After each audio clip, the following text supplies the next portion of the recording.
المتقين ولا عدوان إلا على الظالمين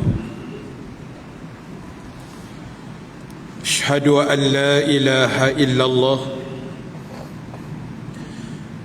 وحده لا شريك له وأشهد أن محمدا عبده ورسوله اللهم صل وسلم وبارك على سيدنا محمد وعلى آله وأصحابه أجمعين ربنا افتح بيننا وبين قومنا بالحق وأنت خير الفاتحين فسيكفيكهم الله وهو السميع العليم أما بعد Ashabul kiram, tuan-tuan imam, tuan-tuan Bilal, pengerusi dan seluruh ahli jawatan kuasa masjid Kota Damansara, muslimin dan muslimat, hadirin hadirat yang dirahmati Allah Subhanahu wa ta'ala sekalian. Alhamdulillah ta'ala, kita memanjatkan kesyukuran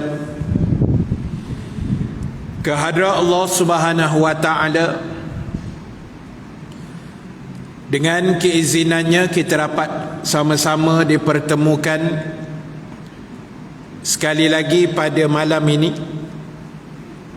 Mudah-mudahan pertemuan kita mendapat kebaikan, rahmat dan juga keampunan daripada Allah Subhanahu wa ta'ala, insya-Allah. Muslimin muslimat, insya-Allah pada malam ini seperti biasa kita akan sambung perbahasan dan perbincangan kita menggunakan kitab 20 golongan yang menyesal pada hari kiamat.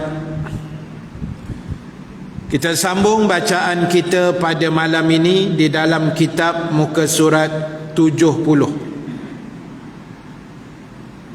Muka surat 70 pada bab yang ke-11.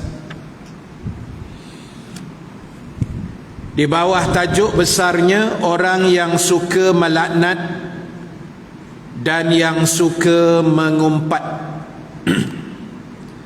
Muka surat 70 bab yang ke-11. Antara golongan yang dilaknat oleh Allah ataupun yang bakal menyesal pada hari kiamat, kalau sekiranya mereka mati dalam keadaan tidak sempat bertaubat kepada Allah, yang kita akan tengok dan kita bincang pada malam ini, iaitu orang yang suka melaknat dan mengumpat. Muka surat 70. Bismillahirrahmanirrahim. Ada perkataan yang baik dan ada perkataan yang buruk.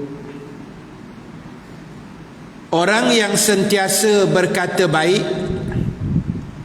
adalah mereka yang memiliki hati yang suci dan lidah yang terjaga. Baik, tuan-tuan, ibu-ibu sekalian, dalam kehidupan kita di dunia ni ada dua saja perkataan. Satu dipanggil perkataan yang baik-baik, satu lagi perkataan yang buruk, yang tak baiklah.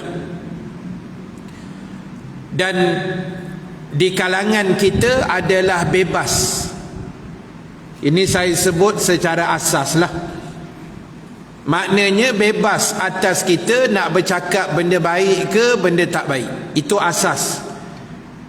Tetapi disebabkan kita ini adalah orang-orang Islam, orang yang beragama Islam, orang yang menganut Islam, jadi atas faktor itu kita kena bercakap perkara yang baik-baik sahaja. Dan disebutkan tadi orang yang bercakap benda yang baik ini adalah orang yang baik hatinya dan orang yang sentiasa menjaga lidahnya. Sebab itulah tuan-tuan, ibu-ibu sekalian, dalam ungkapan bahasa Melayu kita, telajak perahu boleh diundur, telajak kata buruk padanya. Orang tua-tua kita dah ingatkan benda ni lama dah dulu, supaya dalam kita mengeluarkan butiran perkataan kena berhati-hati, kena memikirkan kesan dia baik ke buruk, dosa atau pahala. Tapi tak ramai orang boleh buat gaya hidup macam itu. Maksud saya, sebelum dia nak bercakap, dia memikir dulu. Kalau aku cakap benda ni sekarang, okey ke tak? Berdosa ke dapat pahala? Kalau aku tulis komen macam ni, okey ke tidak? Tak ramai yang berfikir dulu tuan-tuan. Banyaknya yang dah tulis telajak baru kelang kabut nak minta maaf. Itu pun kalau orang kata ada kesungguhan hati nak mohon maaf. Kalau tidak, habis huyuk macam tu saja. Wal'iyazubillah. Jadi sebab itu dia kata tadi, dalam hidup ni perkataan ni ada dua. Satu baik, satu buruk. Satu elok, satu tak elok. Satu dosa, satu pahala. Dan sebagai orang-orang Islam yang mengaji, yang berkuliah, yang ada sandaran-sandaran ilmu-ilmu agama, maka semesti dan sewajarnya lah kita memilih perkataan yang baik-baik dalam kehidupan kita. Tapi tuan-tuan, benda baik ni tak best nak sembang. Kita pergi beraya rumah orang, minta maaf cerita raya kan, puasa pun tak gini. Contohlah, kita pergi ziarah rumah orang, pergi rumah mak saudara ke tak, rumah pakcik kita ke, rumah siapalah, kawan-kawan ke, jiran. Jiran tu pun hidang air, kita pun menyembang dengan dia. Kalau menyembang tu benda biasa-biasa yang betul lurus punya tuan, dia tak best tuan. Dia tak best. Tapi bila menyembang benda membawang, mengumpat, buka satu topik cerita anak kawan ni, air tambah 3 jap tuan. Nampak? Itu cerita dia. Bila sembang benda betul, benda lurus, benda pahala ni, dia tak berapa ngam sangat lah. Tapi bila merapu ni tuan, tak sedar diri kita. Orang boleh lepak kedai kopi lama-lama pasal apa?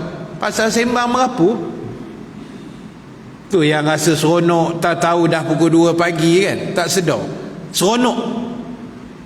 Tapi bila sembang bab agama ke bab benda elok, benda betul ni, dia macam mati jalan cerita, dia tak boleh nak menambah-nambah. Macam tu tak. Tapi itulah hakikatnya tuan-tuan, ibu-ibu, yang kita kena berhati-hati. Berdasarkan sabda Nabi sallallahu alaihi wasallam, Nabi kata apa? Nabi kata, wa man kana yu'minu billahi wal yaumil akhir falyakul khairan aw liyasmut. Bersabda Nabi sallallahu alaihi wasallam, barang siapa yang mengaku beriman kepada Allah dan hari akhirat, dia mengaku dia tu beriman pada Allah hari akhirat, maka Nabi kata hendaklah dia bercakap barang yang baik-baik sahaja, atau kalau dia tak reti nak cakap benda yang baik, Nabi kata diam sahaja. Kan pilihan ada, tapi pilihan tu sama je tuan-tuan. Bila ada pilihan nak bercakap, Nabi kata yang pertama, kamu kena cakap benda yang baik-baik aja. Benda yang elok, benda nasihat, benda pengajaran, benda peringatan, benda yang bawa manusia dekat dengan Allah. Itu kita kata perkataan yang baik-baik. Atau katalah tak, orang jumpa kita, ustaz, saya tak reti lah nak cakap benda baik ustaz, nak cakap yang bukan-bukan aja. Nabi kata kalau tak reti cakap benda baik, pilihan nombor 2, diam. Bukan pilihan nombor 2 boleh cakap benda yang bukan-bukan, tak. Nabi kata sama ada kamu nak cakap benda yang baik, atau kalau tak reti, diam. Itu saja. Dan inilah yang ciri orang beriman. Orang beriman dia jaga benda ni. Satu tajuk malam ni sebenarnya berat tuan-tuan. Saya pun takut juga nak sebut. Tapi dah itu tajuk dia, kita kena beritahu lah. Kan, walaupun pedih telinga kita ke malam ni, sakit hati ke, saya minta maaf lah tuan-tuan. Saya bukan mengata ke tuan-tuan, saya cakap bagi pihak saya juga, supaya kita lebih berwaspada, berhati-hati. Jadi dia kata tadi, orang yang baik, orang yang jaga lidah. Dan sekali lagi betul sangat-sangat ungkapan orang Melayu kita, lidah tidak bertulang.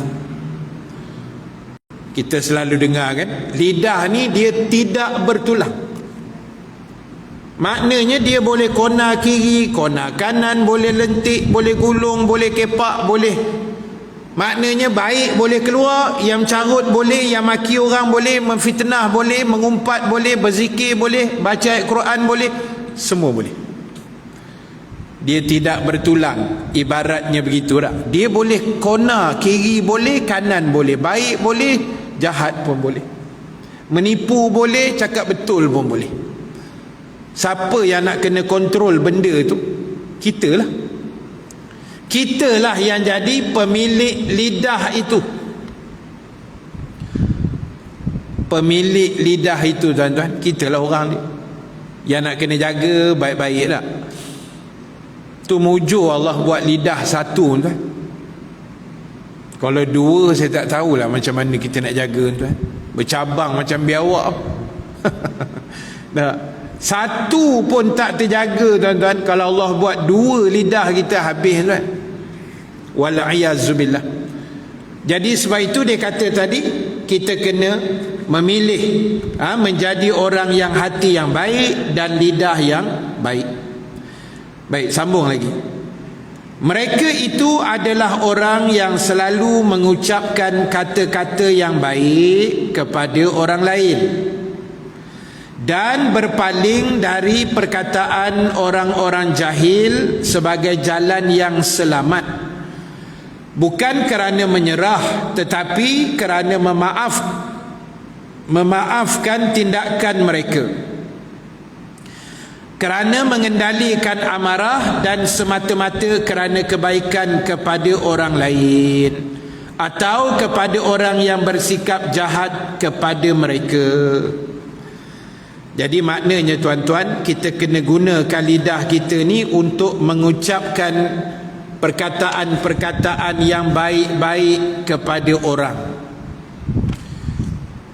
Tapi ada orang kadang-kadang dia rasa macam, dia kata macam ni kan, siapalah saya ni ustaz, saya pun jahat, lepas tu nak nasihat orang, saya rasa tak layak ustaz.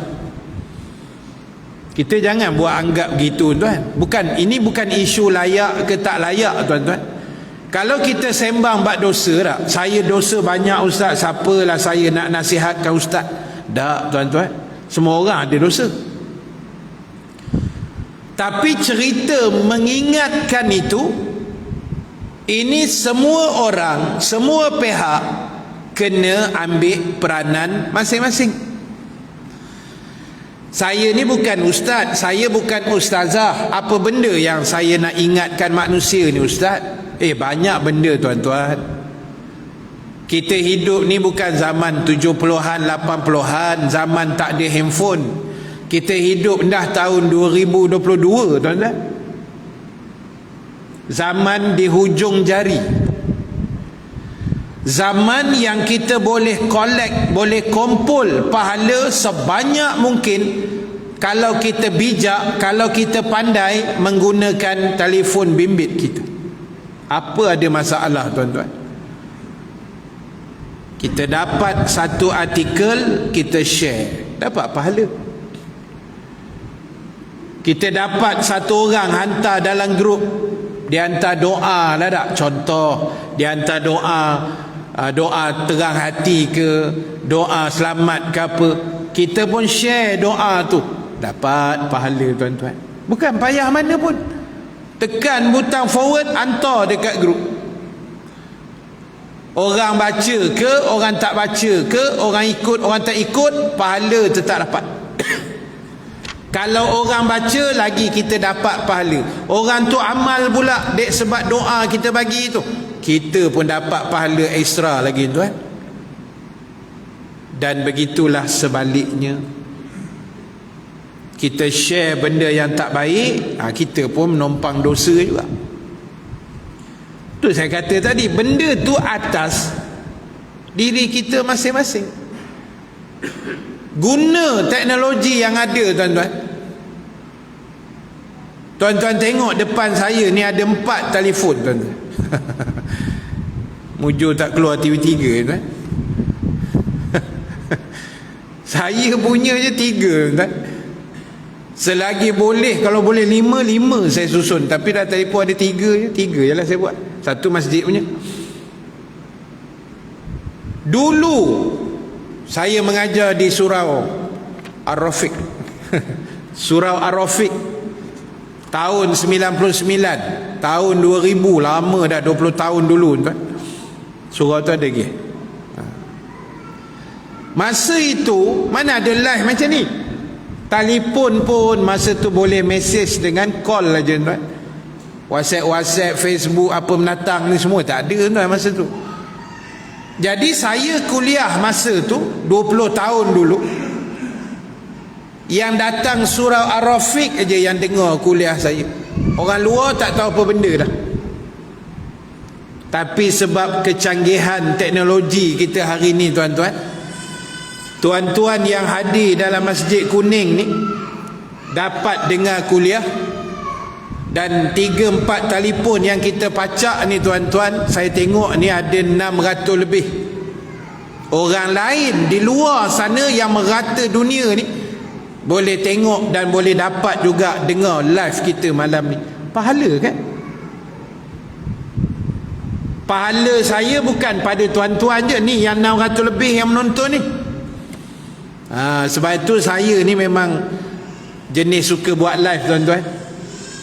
Mana pun kuliah masjid saya pergi, pejabat ke apa, selagi line internet dia okey, kita jalan. Berapa orang tengok dengar itu biarlah, itu Allah punya kerja. Tapi average setiap malam saya buat tuan-tuan, pagi malam saya buat 600-700 tu dalam tangan lah, insya-Allah. Memang dapat punya 600-700 orang, 2-3 live kita buat serentak memang dapat.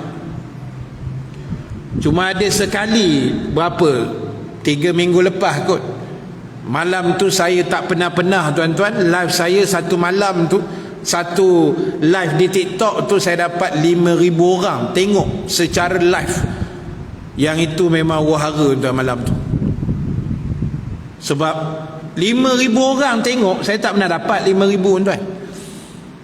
Keluar tulisan Jepun. Orang Jepun ke apa tengok, aku tak tahulah. Keluar tulisan Korea, tulisan Siam, segatah apa-apa komen pun ada, macam-macam tuan. I love Jesus pun keluar, semua keluar tuan. Itu dah, yelah dah ramai kan, tak siapa-siapa pun kita tak tahu. Jadi nak sebut, gunakan ruang itu. Kalau yang kita point kita bercakap benda baik tak? Bercakap tu hari ni orang tak cakap dah, orang type. Daripada mulut transfer guna jari pula. Dia komen, dia share, dia macam-macam lah. Jadi tuan-tuan, biarlah kita share benda-benda yang baik. Simple-simple. Habis tak tahu kita tulis countdown Ramadan 5 hari lagi. Contoh gitu. Dapat pahala tuan-tuan. Kan? Ingatkan manusia benda-benda baik. Ini semua ada pahala tuan-tuan. Tambah pula Ramadan dah menjelma dekat sangat dah ni, insya-Allah. Jadi apa yang berkait dengan Ramadan tuan-tuan, kita share, kita ingat-ingatkan manusia. Daripada kita share yang bukan-bukan, yang menimbulkan ketakutan orang, kan, menimbulkan fitnah, benda yang tidak pasti. Ada juga orang share benda tak pasti, tapi kadang-kadang dia tanya kat ustaz-ustaz dulu. Masalahnya kadang dia tanya kami pun tak pasti. Itu yang jadi susah tu. Ada baru ni diorang share, dia tanya, dia kata, ustaz, betul ke artikel ni isu tentang bulan Ramadan dikatakan roh yang baik ni semua turun ke bumi, balik rumah lah, apa benda macam-macam. Mungkin tuan-tuan pun ada dapat kot artikel tu kan. Dia kata benda ni akan berlaku sampailah Aidul Fitri, baru roh tu naik balik.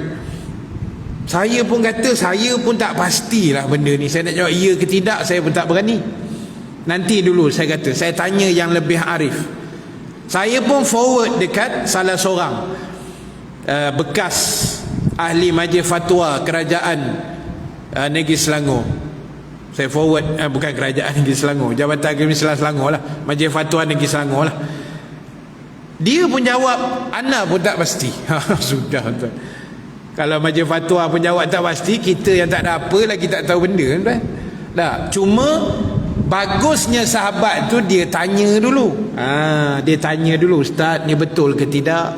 Ini ya ke, betul ke hadis ni sahih ke apa? Tanya dulu. Kan? Sebab hari ni banyak orang suka share benda yang tak betul. Macam bulan Rejab dulu. Kan banyak artikel kan, barang siapa yang menyebarkan kelebihan bulan Rejab, nescaya Allah selamatkan dia dari bakaran api neraka. Benda tu tak betul tuan-tuan. Senang betul kita nak terlepas daripada terbakar daripada api neraka ni. Benda tu tak betul lah. Itu kita semak, tak ada nas, tak payah sebar lah. Contoh dia begitu. Jadi apa pun muslimin muslimat sekalian, satu saya kata, kita ni kena gunakan mulut, tangan, tulisan kita mengingatkan manusia ke arah yang baik. Sebab pilihan dia dua, baik atau buruk. Itu saja tuan-tuan. Jadi kita ambil yang baik lah. Baik, tentang golongan-golongan ini Allah Ta'ala telah menyebut dalam surah Fussilat ayat 33.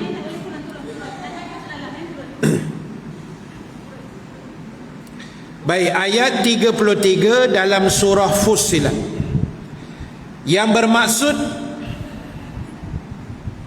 siapakah yang lebih baik perkataannya dari orang-orang yang menyeru kepada Allah dan mengerjakan amal yang soleh, sambil mereka berkata, sesungguhnya aku termasuk di kalangan orang-orang yang menyerahkan diri. Wa man ahsanu qawlan mimma da'a ila Allah wa amila salihan. Sampai habis ayat tu kan, surah Fussilat ayat 33. Baik, apa Allah sebut dalam ayat ni? Allah kata, ini soalan yang Allah tanya. Allah kata, siapa yang lebih baik perkataannya daripada orang yang menyeru kepada jalan Allah? Maknanya Allah nak bagi tahu pada kita semua muslimin muslimat, orang yang mengajak manusia, yang menyeru manusia ke arah jalan Allah, inilah orang yang memiliki perkataan yang sangat baik pada sisi Allah. Allah suka orang yang cakap benda-benda yang baik, yang menyeru manusia ke jalan Allah.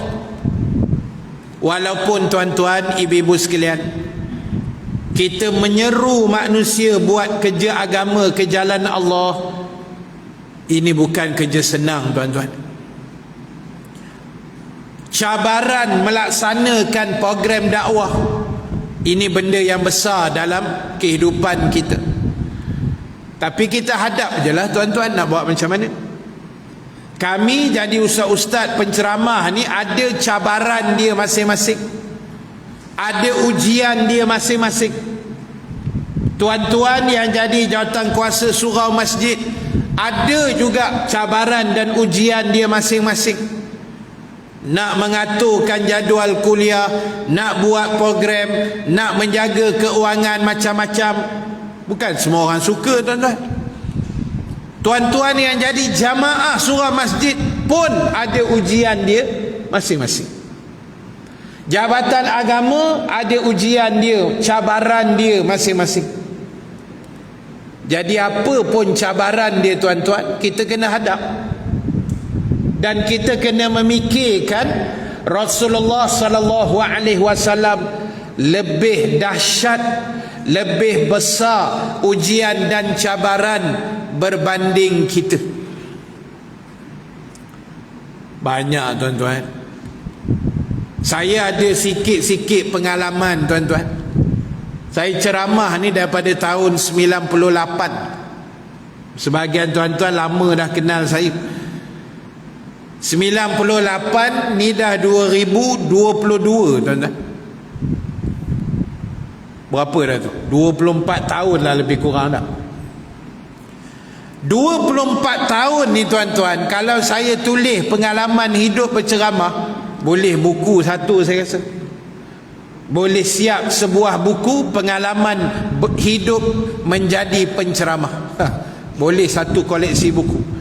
Tapi sebab saya tak pandai menulis kan, tak pandai nak susun artikel, saya memang tak reti. Ceramah boleh lah, kuliah boleh, nak nulis tu saya tak mahir lah, tak pandai sangat. Dah. Nak cerita pengalaman, semua orang ada pengalaman dakwah dia masing-masing. Pengalaman manis ada banyak, pengalaman pahit ada, pengalaman ngeri pun ada. Pengalaman jumpa orang yang pelik-pelik dalam kuliah pun berlambak dah saya jumpa tuan-tuan. Kota Damansara tak adalah semua wali-wali je tuan. Kota Damansara okey, semua wali-wali tuan. Banyak tuan-tuan saya jumpa orang pelik-pelik ni. Pelik-pelik ni maksud saya memang pelik sungguh. Jumpa-jumpa lepas tu hilang tuan. Tu saya banyak jumpa tu. Dia bercakap sesuatu pada kita, lepas tu hilang. Ada satu surau, saya akan pergi surau tu malam besok. Jadual saya kat situ lah. Tapi cerita ni 15 tahun dulu tuan, lama dah. Bila saya kuliah di surau tuan-tuan, ada seorang anak muda. Kita tahu pelik tu sebab apa?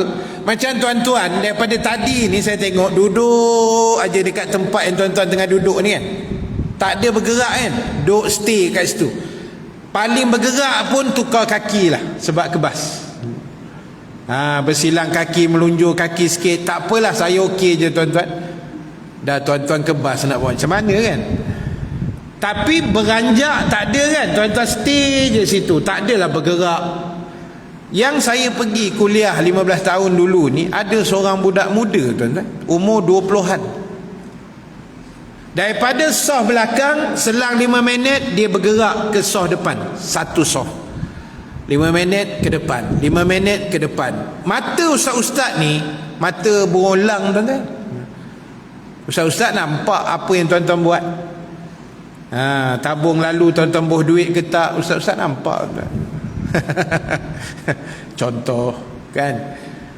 Jadi saya tengok apa hal pula budak ni, daripada belakang lama-lama dah sampai ke depan tuan-tuan. Lama-lamanya betul-betul bawah meja kuliah ni.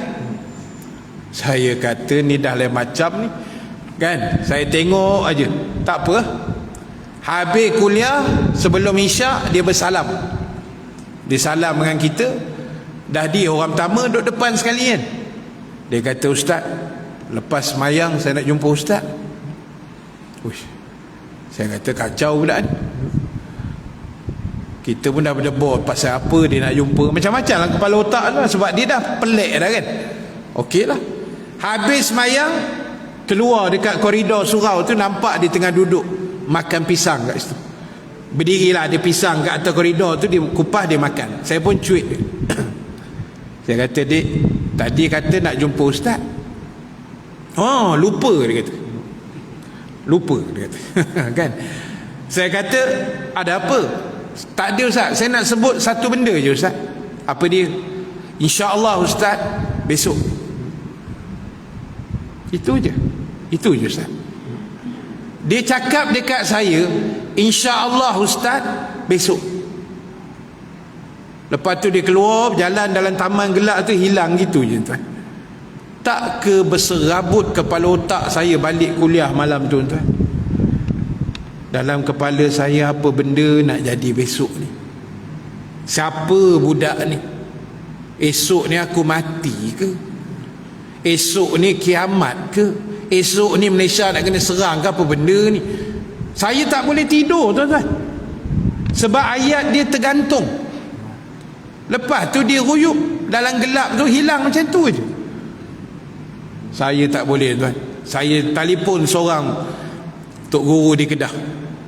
Saya cerita A to Z. Tok guru tu kata macam ni, Ustaz baca Fatihah. Ustaz niatkan pada budak tadi tu, baca 11 kali ke 7 kali, saya tak ingat dah, lama dah.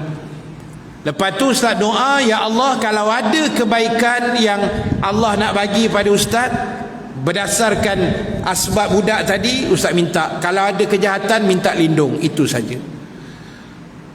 Dan besok tu tuan-tuan, tak ada apa-apa yang berlaku.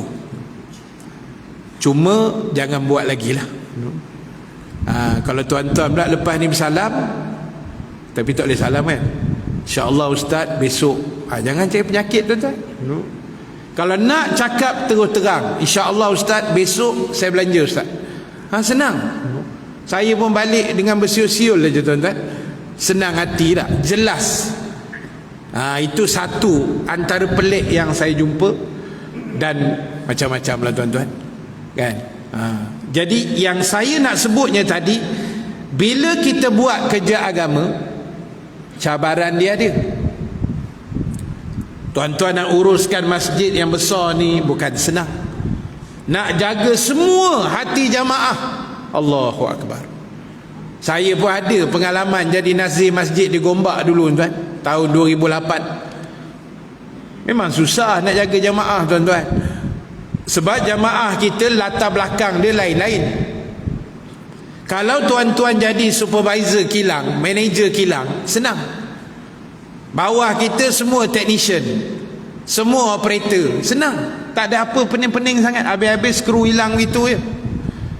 Tapi di bawah kita ni, jamaah masjid ni, driver taksi ada, petani ada, pegawai kerajaan ada, bekas-bekas pegawai kerajaan ada, Datuk Tan Sri, semua ada. Orang awam biasa ada kan, ustaz ada, semua macam-macam jenis tuan. Nak blend benda tu, jangan buat pasal tuan. Tapi itulah, bila kita buat kerja ikhlas, kita buat kerja atas agama Allah tuan, atas jalan yang betul, tak ada apa kita nak risau. Kita buat kerja betul dan kita serahkan segala-gala apa yang kita buat itu kepada Allah. Sebab itu Allah kata, orang yang baik perkataan dia, orang yang rajin menyeru manusia ke jalan Allah. Dan menyeru ni tak semesti bercakap, menulis pun boleh, share pun boleh, sebar-sebar artikel pun boleh, kita tunjuk akhlak yang baik pun boleh, kan? Kita tunjuk akhlak yang baik, adab kita, tertib kita, sopan santun kita. Itu yang Allah suka sebenarnya dalam kehidupan kita. Azan 3 minit. Okey. Baik, jadi tuan-tuan, ini benda yang kita nak kena cuba buat. Sebab Allah kata, siapakah yang lebih baik perkataannya melainkan orang yang menyeru kepada Allah. Dan yang kedua adalah mereka yang mengerjakan amal-amal yang soleh. Jadi tuan-tuan, saya, tuan-tuan, ibu-ibu kena buat amal yang soleh, amal yang baik.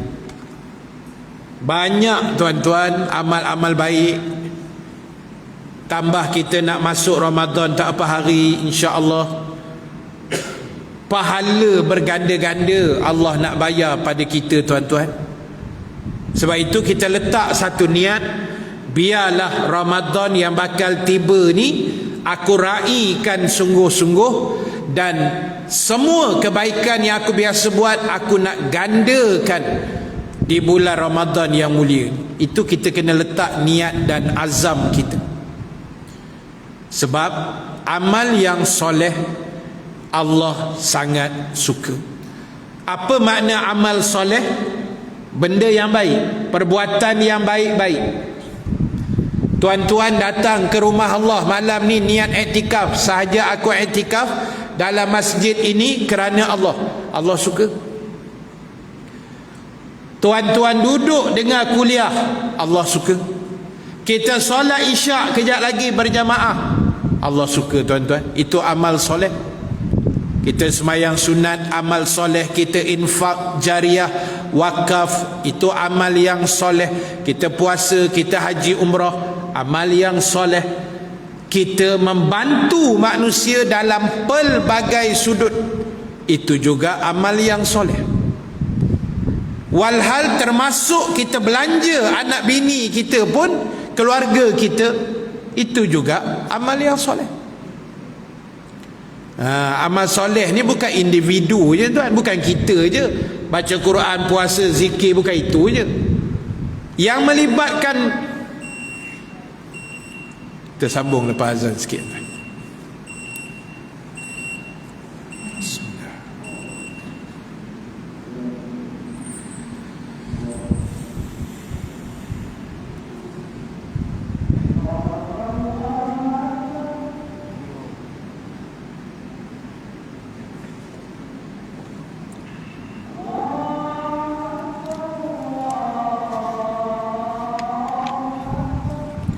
Allahu Akbar, Allahu Akbar.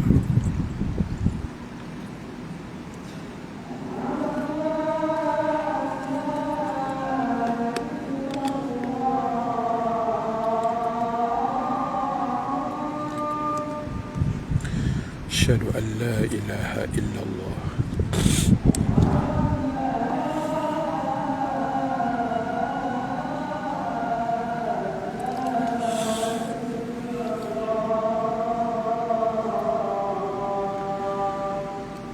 Asyhadu an la ilaha illallah.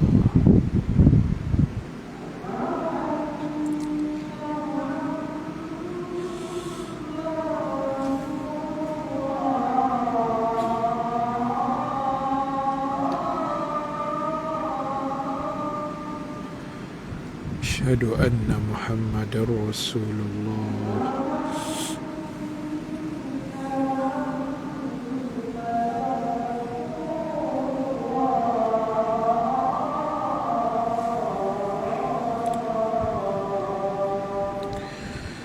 Asyhadu anna Muhammadar Rasulullah.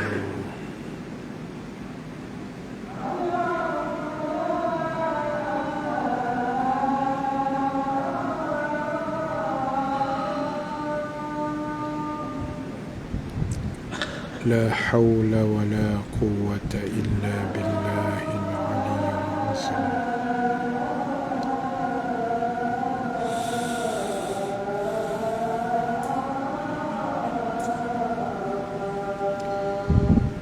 La hawla wa la quwwata illa billahil aliyyil azim.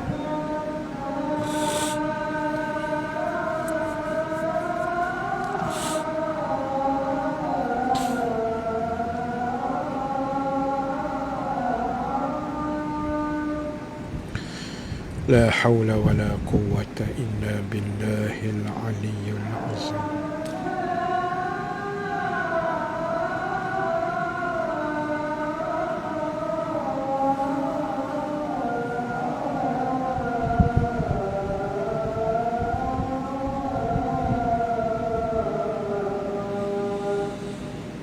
La hawla wa la quwwata illa billahil aliyyil azim.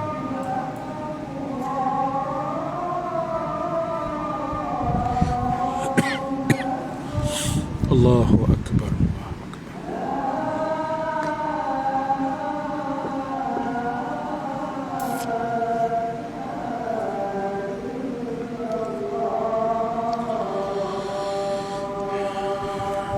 La ilaha illallah.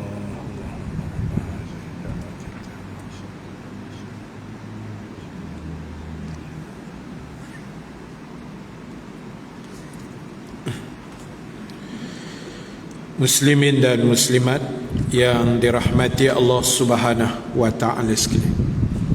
Baik, saya nak sambung sedikit lagi 5, 6, 7 minit insya-Allah.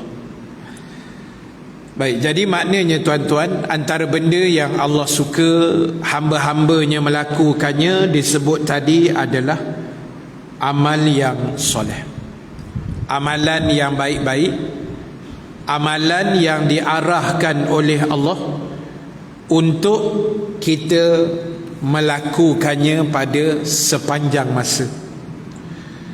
Walaupun kita kena ingat satu perkara, dalam kita melaksanakan amal-amal yang soleh ini, sudah barang pastilah di sana akan ada cabaran yang besar. Nak buat benda baik ni tuan-tuan, dia bukan petik jari boleh siap, tapi dia ada halangan, dia mesti ada ujian-ujian. Kita nak mari masjid Kota Damansara pun malam ni bukan boleh start motor terus jalan aja. Banyak halangan dia. Kadang-kadang nak cari kunci motor tak jumpa, start tak boleh hidup. Dah sampai separuh jalan sakit perut. Macam-macam lah. Dah sampai masjid, bini pula WhatsApp, bang pamper anak dah habis. Patah balik pula. Beli pamper dah balik-balik, buka berita pukul 8, langsung tak datang dah masjid tu. Dia cerita dia macam tu lah. Jadi cabaran tu tetap wujud. Sebab itulah antara kenikmatannya apabila kita melakukan kebaikan dan ketaatan. Sebab itulah bulan Ramadan besok dia akan mendidik kita menjadi manusia yang taat 100% kepada Allah. Contoh dia apa? Bukti kita akan taat, tuan-tuan. Kita takkan berani makan dan minum walaupun sembunyi-sembunyi. Kan? Pasal apa tak berani? Kita takut batal puasa kita. Tak ada orang nampak. Tak boleh ustaz. Allah tahu. Kan hebat tarbiyah puasa tu. Walaupun kita kat dapur sorang-sorang lepas asar dah, perut dah memang menggelegak gila ni, tengok buah temikai tu, kulit dia pun rasa sedap dah, warna hijau. Bukan isi dia, kulit. Bercorak-corak tu. Meleleh helio tengok kulit temikai. Tapi tahan, tak boleh. Walaupun aku seorang boleh menyelinap masuk dalam peti ais ni, tapi tak berani buat. Sebab taat. Tak payah cerita buah temikai lah tuan-tuan. Besok bulan Ramadan, waktu asar, waktu asar tuan-tuan, kita ambil wuduk kat kolam. Masa kumur-kumur tu tuan-tuan,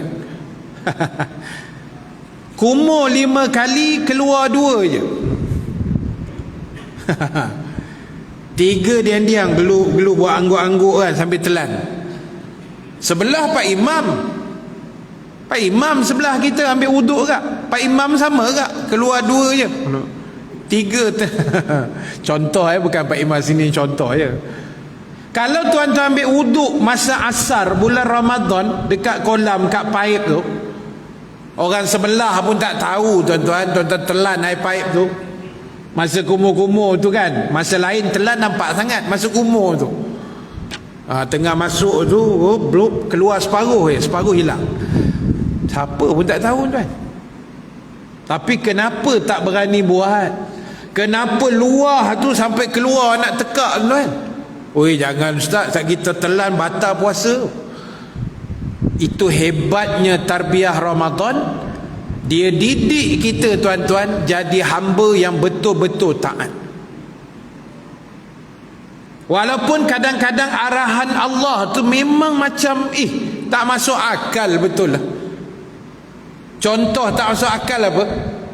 Perkara yang boleh membatalkan puasa adalah memasukkan sesuatu ke dalam ruang rongga yang terbuka dengan sengaja. Batal puasa kan?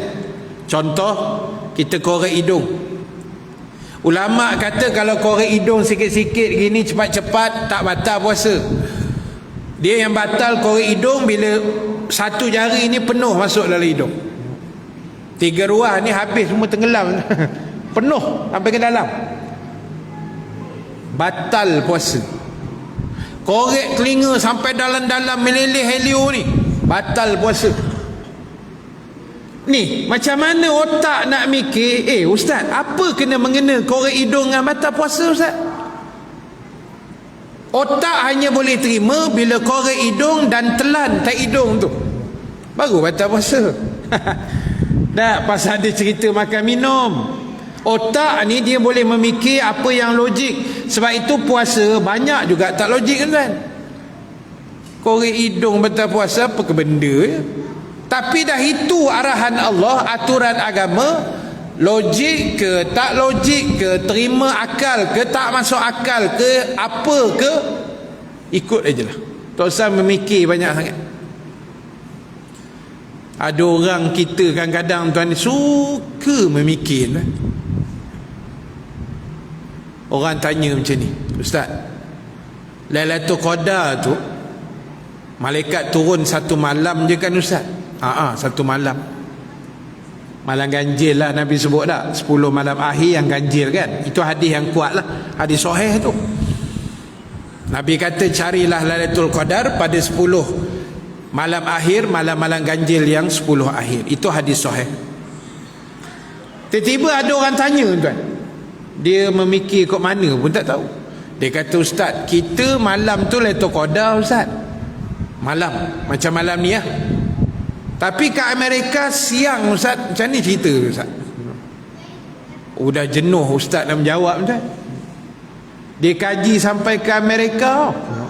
Agak-agak ustaz, malaikat turun pula ke sekali lagi ustaz? Tu kalau kita tahu Amerika belum Lailatul Qadar, sempat tak kita flight pula dapat 2 kali Lailatul Qadar ustaz? Dah satu kerja tuan-tuan. Jauh mikir. Sama ke ada orang tanya baru ni? Dia kata, ustaz, kiamat hari Jumaat kan? Hari Jumaat. Habis masa kita hari Jumaat kiamat, negeri lain yang tak belum Jumaat macam mana ustaz? Mati nak jawab tuan. Tak payah fikirlah negara lain, lantak kat dia tuan-tuan. Yang fikir aku ni sebelum kiamat ni aku nak buat apa ni? Tak, sebelum hancur dunia ni apa aku nak buat? Tak payah memikir yang tidak-tidak lah tuan-tuan, yang tak ada faedah pun sebenarnya. Jauh memikir. Yang saya cerita dulu kan, ada seorang tanya dekat ulama Mesir di Masjid Azhar. Ulama tu ngajar Masjid Al-Azhar, kuliah. Arab ni jenis suka bertanya tuan-tuan kan?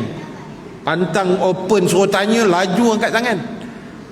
Dia tanya kat Tok Syekh tu. Dia kata, Syekh, aku nak tanya satu soalan. Syekh tahu tak siapa nama bini iblis? Sekarang ni kita nak ambil apa kelebihan kalau kita tahu nama bini iblis? Kita nak friend Facebook ke apa? Tak ada faedah kan? Kalau tahu nama bini iblis tu, adakah boleh meningkatkan iman? Tak ada pun. Dia tanya Tok Syekh tu, tahu tak siapa nama bini iblis? Syekh kata, minta maaf, aku pun tak tahu. Sebab masa iblis kahwin, dia tak jemput. Padan dengan muka. Tanya soalan tidak-tidak lagi. Masa Syekh Muzaffar naik ke langit yang saya cerita dulu tuan-tuan, 12 malam telefon saya, 12 malam telefon ustaz. Assalamualaikum ustaz, minta maaf ganggu. Tahu pun. Tahu pun tu dah latih lah kan. Saya kata, ada apa nak tanya soalan lah ustaz? Apa soalan? Tak menyempat-nyempat, 12 malam telefon. Dia kata ni Syekh Muzaffar, Dr. Syekh Muzaffar dah naik ke bulan ustaz, ISS. Tak apa, biar kat dia lah. Apa soalan dia? Soalan dia Ustaz, macam mana kalau kita nak semayang di bulan? Tuan-tuan rasa soalan pukul 12 malam macam tu tak ke menyirap darah kita ni tuan? Dia kata macam mana saya nak semayang di bulan Ustaz, kita nak semayang kalau kita pergi bulan? Apa benda lah tuan-tuan. Saya tanya balik, abang nak pergi bulan berapa hari bulan? Tu mula aku nak naik darah tu. Dia kata belum pergi Ustaz. Kalau belum bang, bawa-bawa tenang bang. Kat bumi pun kau tak semayang, kau ada hati nak semayang kat bulan tu. Jauh orang kita mikir tuan. Allahu Akbar. Itu belum yang tanya berapa peratus orang Melayu masuk syurga tuan. Saya dapat soalan tu, tweet yang saya sebut ni saya dapat. Dia kata Ustaz rasa berapa persen orang Melayu masuk syurga? Cina Muslim, India Muslim. Mati nak jawab soalan tu.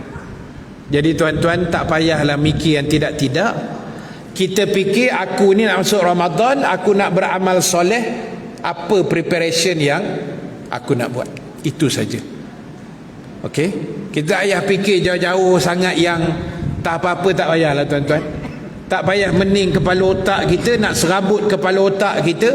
Apa yang ada depan mata ni kita hadap aje lah. Settlekan COVID ni dulu. Dah, daripada mikir yang bukan-bukan. Ataupun bawa keluar duit KRSP 10,000 tu cepat sikit. Boleh bawa keluar sekaligus kan. Dengar dah seronok dah, buka-buka akaun dah tinggal RM10 dia kan. Apa yang nak dikeluar? Tuan-tuan yang ada untung lah, saya tak ada tuan, sikit-sikit je. Baik, jadi tuan-tuan itu yang saya boleh share dulu untuk malam ni, insya-Allah. Perenggan yang berikutnya nanti kita sambung lepas raya tuan. Lepas raya lah, 29 Mei, 2 bulan lagi ya. Jadual saya bulan depan 29 April 1 untuk tazkirah malam Ramadan, dan satu lagi kuliah subuh 13 kot tak silap saya, 13 kan, 13 April, minggu kedua ke minggu pertama, minggu kedua Ramadan insya-Allah, kuliah subuh lah. Nanti kita jumpa pada tarikh yang berkenaan. Dan kitab ni kita tangguh dulu, perenggan di bawah tu kita sambung selepas raya besok lah, ujung bulan Mei besok insya-Allah. Baik, jadi tuan-tuan ibu-ibu sekalian, sebelum saya tamatkan majlis pada malam ini, 1-2 perkongsian ringkas. Yang pertama sebagai kesimpulan tuan-tuan, yang pertama sekali, jaga mulut kita masing-masing ataupun tangan kita sekali lah ya. Jangan buat atau cakap benda-benda yang tak elok, yang tak betul, yang tak baik, yang mendatangkan dosa, kita elak-elakkan.